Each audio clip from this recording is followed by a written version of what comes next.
Hola, muy buenos días y bienvenidos al proyecto IPG Patsala de español. Yo me llamo María Teresa Miramón y soy profesora visitante de la Universidad Jawaharlal Nehru en Nueva Delhi. Ahora vamos a comenzar con el módulo número 15 del paper 11 que habla de la literatura española contemporánea, que se titula La generación del 27 y el movimiento vanguardista. El objetivo de este módulo es entender la evolución de las vanguardias y la generación del 27 en la literatura española. Los temas relacionados, la forma de escribir y los autores representativos de esta época.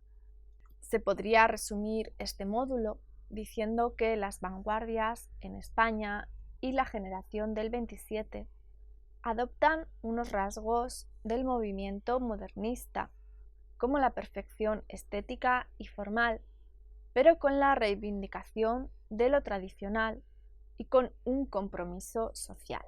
Los movimientos influyentes son el ultraísmo, creacionismo, cubismo, surrealismo y futurismo. Ahora vamos a empezar a hablar de la generación del 27 y todos los movimientos y sus etapas. Antes de hablar de la generación del 27 en cuanto a la literatura española, vamos a enfocarnos en algunas situaciones que dieron paso a las vanguardias en España. La Primera Guerra Mundial, de 1914 a 1918, desencadenó entre los jóvenes europeos una conciencia de fin de época. Reaccionaron contra el mundo de los mayores, contra sus presupuestos racionalistas y sus valores pragmáticos. En este contexto surgieron las vanguardias. Se denomina vanguardias al conjunto de movimientos artísticos que se desarrollaron en las primeras décadas del siglo XX con voluntad de rebeldía frente a la concepción del arte basada en la imitación de la realidad. El propósito común que anima a todos los movimientos vanguardistas es el de renovar radicalmente el arte y la literatura anterior, abriendo nuevos caminos y creando nuevas formas estéticas.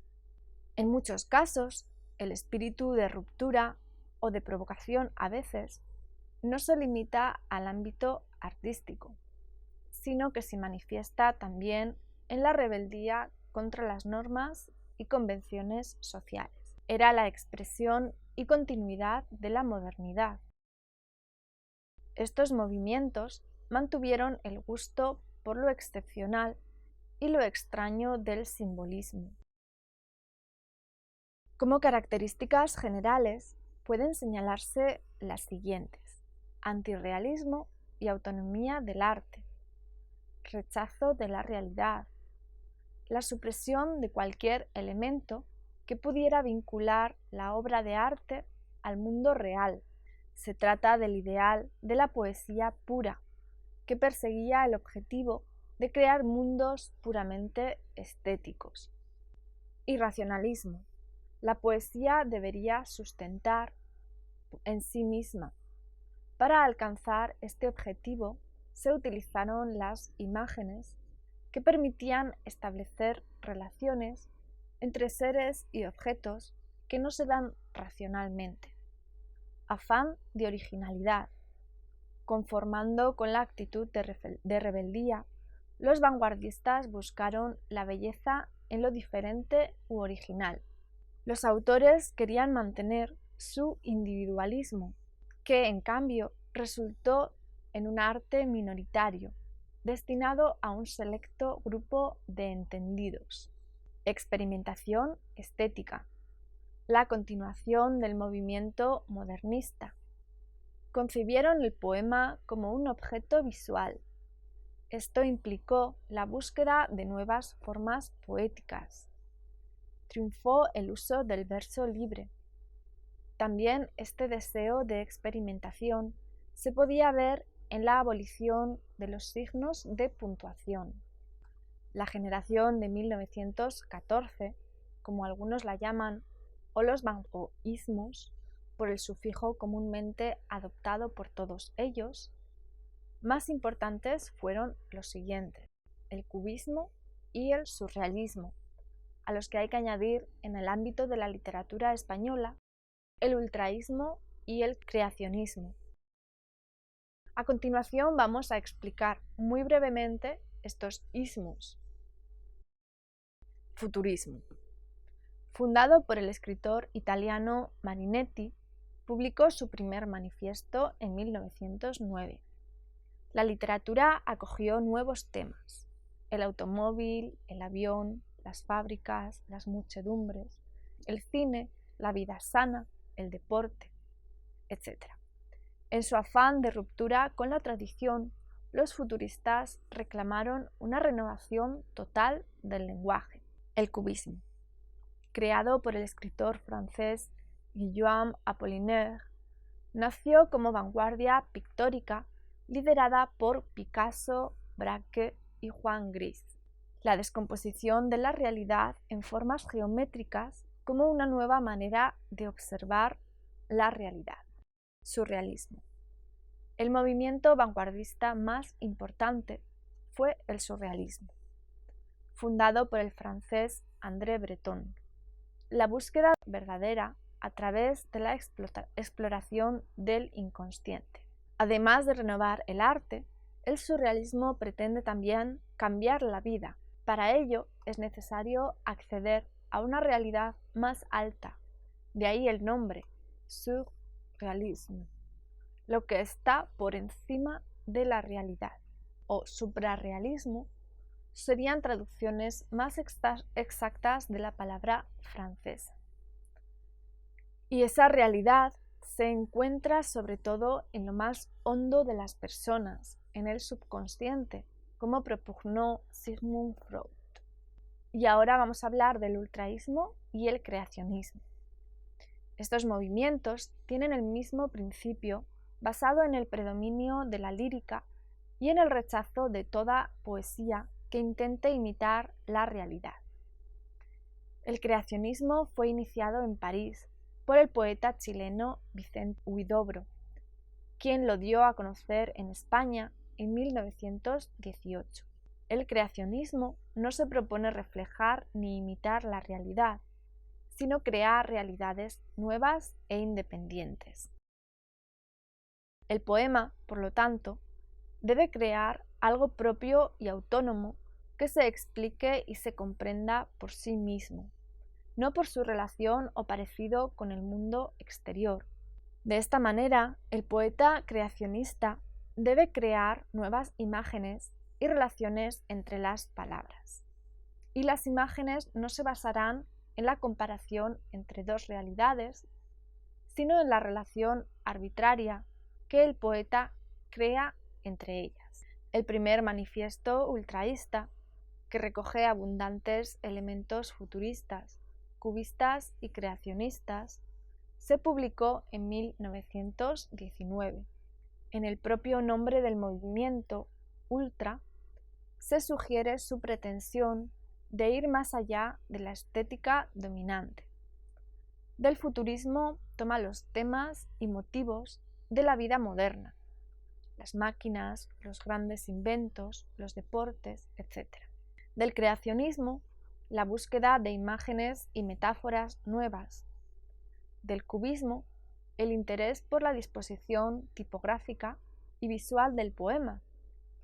Otras propuestas del ultraísmo son la supresión de la anécdota y el sentimentalismo en la poesía, en coincidencia con la deshumanización del arte, propugnada por Ortega y Gasset, y la tendencia al juego y a la evasión.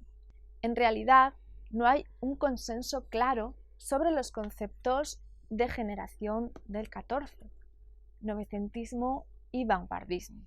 La crítica no se pone de acuerdo sobre si son periodos sucesivos o si predomina un término sobre el otro.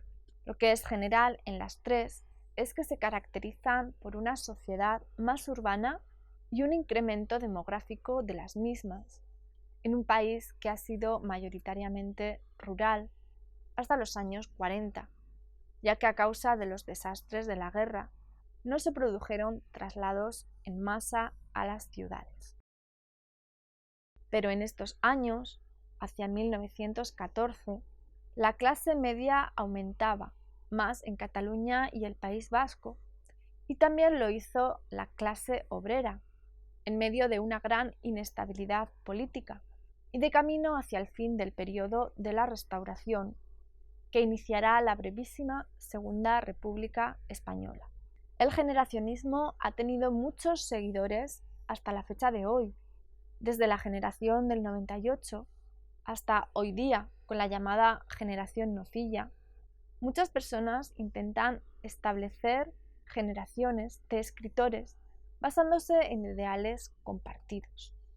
En el caso de la generación del 27, se arrastran unos valores sentimentales atribuidos a una serie de escritores jóvenes cuya trayectoria fue interrumpida por la guerra civil. Tenemos la suerte de que este grupo lograra tener una foto conjunta con todos sus miembros en el homenaje que le hicieron a Góngora. En el caso de los poetas del 27, la búsqueda de nuevos temas y formas expresivas no llevó consigo una ruptura con el pasado, como ocurrió en los movimientos de vanguardia. Por eso, junto a las influencias modernas de las diversas corrientes vanguardistas, es visible también el intento de enlazar con la tradición literaria española. Se da el nombre de generación del 27, para algunos simplemente un grupo, el grupo poético del 27, a un conjunto de poetas que empezaron a publicar sus obras en la década de los años 20. Los poetas que forman el grupo son Pedro Salinas, Jorge Guillén, Federico García Lorca, Rafael Alberti, Vicente Alexandre, Luis Cernuda, Gerardo Diego, Dámaso Alonso, Emilio Prados y Manuel Alto Aguirre.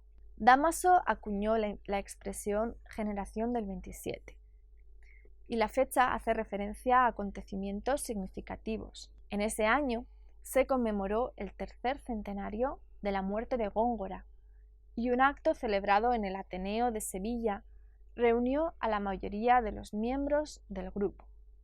Con él reivindicaban al poeta cordobés y a la poesía clásica. En cuanto a la evolución general del grupo, aun teniendo en cuenta que no todos participaban de las mismas afinidades estéticas, se han señalado tradicionalmente tres etapas. La primera etapa, hasta 1927, algunas características de esta etapa son el influjo de la lírica popular y de la poesía tradicional de cancioneros y romanceros, la influencia de la poesía pura, en la que se pretende eliminar la anécdota humana y el sentimiento, en la línea de la poesía desnuda de Juan Ramón Jiménez y la poesía deshumanizada de Ortega y el antirromanticismo general de las vanguardias. En el e-text del módulo podéis ver ejemplos de estos poemas. Según esta idea, el único objetivo de la poesía ha de ser la emoción artística. Para esto es instrumento fundamental la metáfora. Se da una admiración por los clásicos, especialmente por el lenguaje artístico y eminentemente poético de Góngora. El nexo de unión de estas generaciones se suele considerar a Juan Ramón Jiménez. Este poeta vivió en España hasta el final de la Guerra Civil, momento en el que se trasladó a vivir a América. En 1937 consiguió un pasaporte para salir e inició su viaje. Según Mainer, Juan Ramón empezó publicando libros de poesía, pero se dio cuenta de que la poesía es una evolución permanente y de que todos los libros son el mismo libro. En su poesía es muy importante el concepto de lo espacial. Utiliza un gran número de puntos suspensivos, aunque no tantos como otros poetas jóvenes. Son poemas de naturaleza metaliteraria, en algunas ocasiones, que brindan una verdad abstracta y perceptiva. Vamos a hablar ahora de la segunda etapa, que los críticos fijan desde 1927 hasta la Guerra Civil del 36. Esta etapa se caracteriza por un proceso de rehumanización y neorromanticismo, con la vuelta a los temas humanos existenciales. Adoptan ciertas técnicas y temas del surrealismo, especialmente la imagen visionaria o metáfora surrealista, como consecuencia de las circunstancias políticas, la República y la Guerra Civil como consecuencia, o el tratamiento de temas sociales por parte de algunos poetas del grupo. A continuación vamos a hacer un breve repaso de algunos de los escritores pertenecientes a esta generación. Vamos a hablar primero de Federico García Lorca, que nació en 1898 y murió en el 36.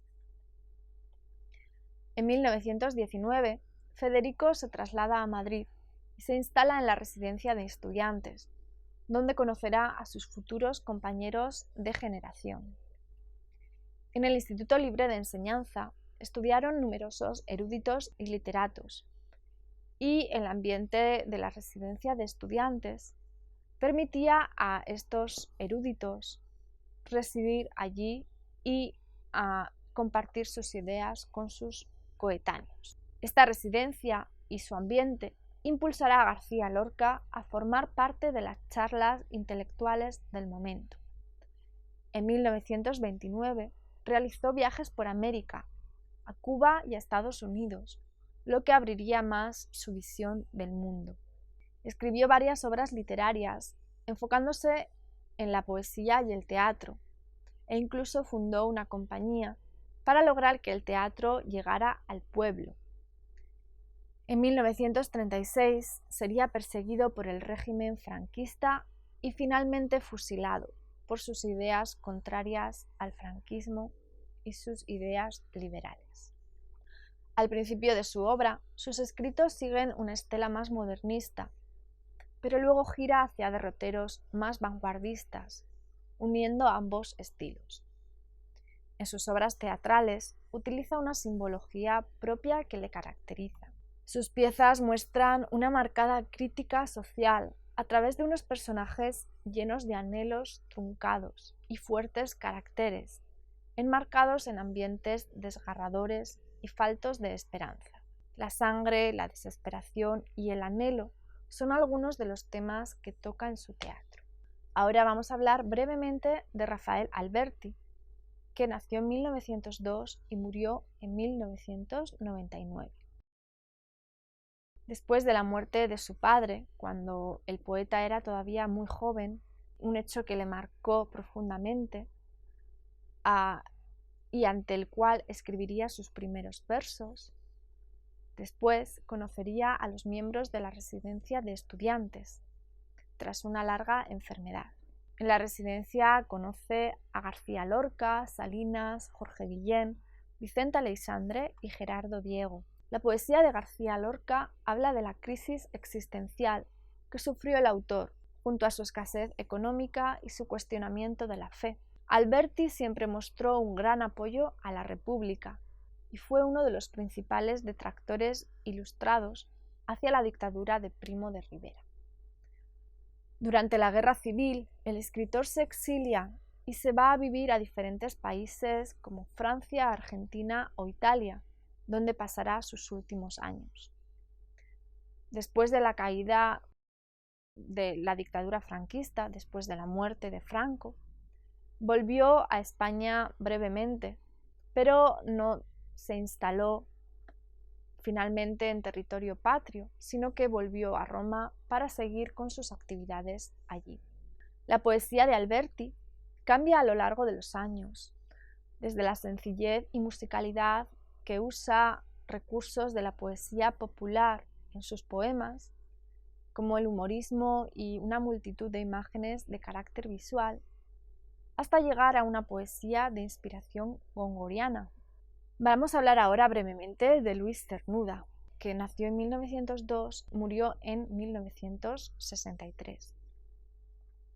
Aunque Luis Cernuda no residió en la residencia de estudiantes, conoció a varios miembros de la generación del 27 en diferentes lugares, como por ejemplo a Jorge Guillén, a quien conoció en unas tertulias literarias que organizaba. También asistió como oyente al homenaje a Góngora que se organizó en el Ateneo de Sevilla. En su época en Madrid también se codea en tertulias con otros miembros como con Federico García Lorca o Vicente Aleixandre. La poesía de Cernuda se caracteriza por la profundidad de pensamiento que reflejan sus versos y, según Octavio Paz, se divide en 4 etapas: de aprendizaje, de juventud, de madurez y de comienzo de la vejez. Cernuda era un poeta muy tradicionalista que pensaba que el respeto a los clásicos y a la tradición literaria era lo primero. Así pues, su objetivo era lograr un equilibrio ante esta tradición y la originalidad de su obra. Sus poemas hablan de la soledad del poeta, de su aislamiento. También hablan del amor y del deseo, del anhelo por encontrar la belleza o un paraíso perdido. La naturaleza es otro de sus temas favoritos, como escenario de ese amor y belleza que anhela encontrar en sus escritos. Vamos a hablar también, por último, de Jorge Guillén, que nació en 1893 y murió en 1984. Gran amigo de Pedro Salinas, también estuvo en contacto con los miembros de la residencia de estudiantes. Vivió varios años en Francia como lector de la Sorbona y en Inglaterra como lector en Oxford. Más tarde se instalaría en la Universidad de Sevilla.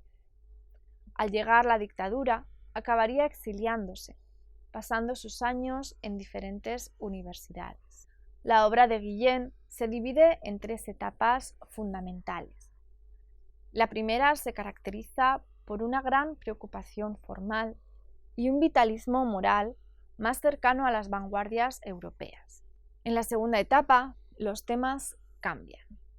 El dolor aparece en su poesía, al igual que la muerte, expresando los problemas que rodean al poeta, como por ejemplo la muerte de su primera esposa, que muere durante los años de exilio. Por último, la tercera etapa tiende más a la poesía pura, que hace referencia a sus primeros escritos, pero también es consciente de los problemas que le rodean, lo cual también se manifiesta en los poemas, haciendo una fusión de ambos estilos. Por último, vamos a hablar brevemente de Vicente Aleixandre, que nació en 1898 y murió en 1984. Vicente Aleixandre fue miembro de la Real Academia Española desde 1950 y se mueve en los ámbitos de la generación del 27. Es amigo de García Lorca, Cernuda, Alto Aguirre y Alberti. Fue uno de los pocos poetas que, a pesar de su oposición al régimen franquista, se quedó en España tras la Guerra Civil. Su poesía también atraviesa varias etapas. La primera etapa tiende hacia la poesía pura, con referencias a la poesía de Juan Ramón Jiménez y los clásicos del Siglo de Oro. Todavía no ha encontrado una voz propia. Sin embargo, en su segunda etapa, se produce un cambio radical en sus poemas, que caminan hacia derroteros surrealistas, influido por Rimbaud o Lautréamont. Irracionalismo, escritura automática y el amor como tema principal son algunas de las características de este periodo.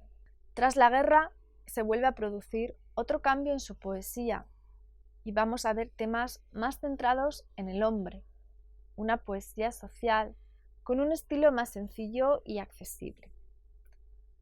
Por último, su poesía de vejez le acerca a sus primeros estilos, pero de una manera más depurada y consciente de los problemas que le rodean.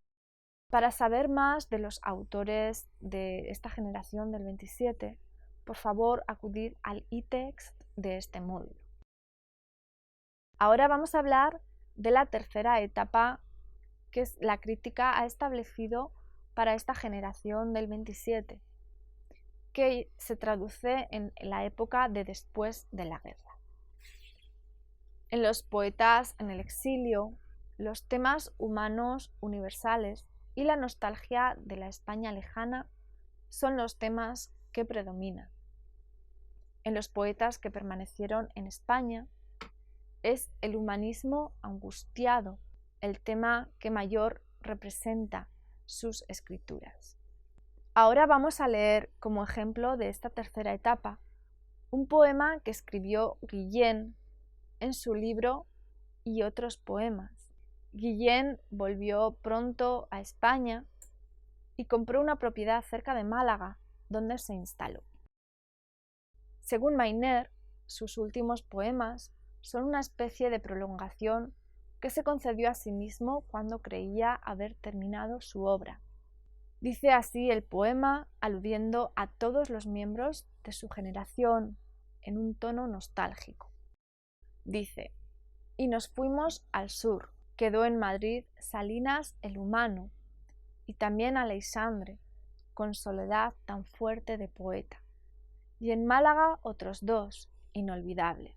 Sevilla, y surgió Luis Cernuda junto al Betis, Plaza del Salvador. En voz baja me dice: me gusta aquella imagen, bien radiador, ruiseñor del invierno.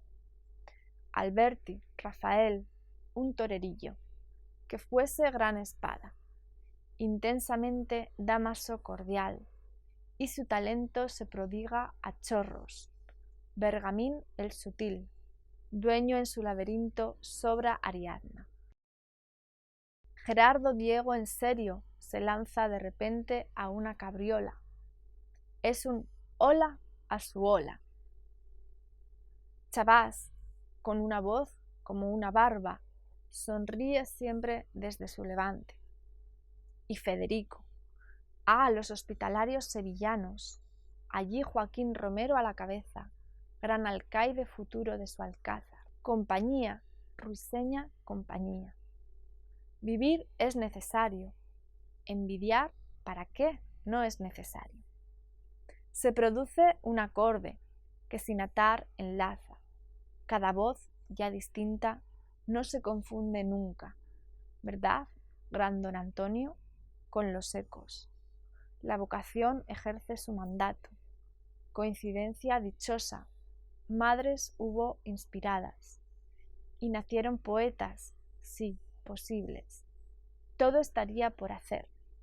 ¿Se hizo? Se fue haciendo, se hace.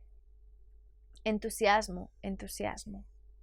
Concluyó la excursión, juntos ya para siempre.